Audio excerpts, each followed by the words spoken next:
नमस्कार मैत्रिणी. लग्नानंतर होईलच की प्रेम ह्या मालिकेमध्ये खूप इंटरेस्टिंग गोष्ट घडत आहे. जीवा आणि आता नंदिनी एकत्र येत आहे. इकडे पार्थ आणि काव्यासुद्धा एकत्र येत आहात. पण यामध्ये आग टाकण्याचं काम वसुधा मात्र नक्की करणार आहे. तर चला जाणून घेऊया आजचा एपिसोड. इथे काय होतं, जीवा आज खूप खुश असतो. घरी येतो तेव्हा तो आईला विचारतो, आई नंदिनी कुठं आहे?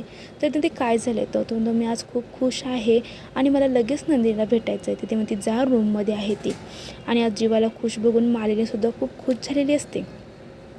जीवा रूममध्ये जातो आणि नंदिनी काम उरकत असते. जीवा जातो तसं तिला पटकन उचलून घेतो.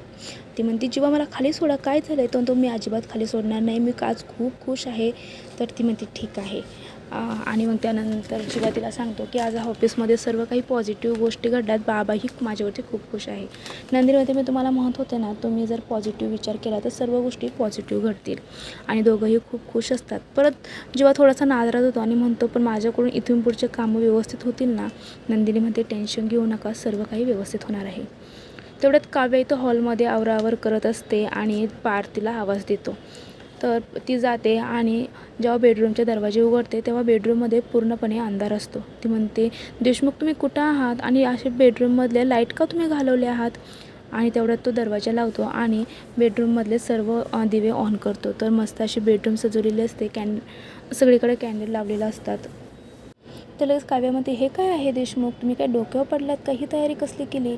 तर पार्थ म्हणतो, ही तुझ्यासाठीच तयारी केली आहे. ज्या गोष्टीची आपण आत्तापर्यंत वाट बघत होतो तीच गोष्ट आज आपल्याला करायची आहे. आपण एकमेकांसाठी वेळ देत नाही, फक्त भांडत असतो ना, मग आज आपण एकमेकांसाठी वेळ द्यायचा. तर लगेच काव्यामध्ये, तुम्ही काय बोलताय, कळतंय का? तो हो, आपण आज मस्त असा मूवी प्लॅन केलेला आहे आणि त्याचीच ही मी तयारी केलेली आहे. आणि त्यांनी मस्त असा मूवीचा सेटअप उभा केलेला असतो. मग दोघंही मिळून मस्त असा मूवी बघतात. तर पुढील भागामध्ये नक्की काय होणार आहे चॅनल सबस्क्राईब करा, व्हिडिओ लाईक करा. थँक्यू.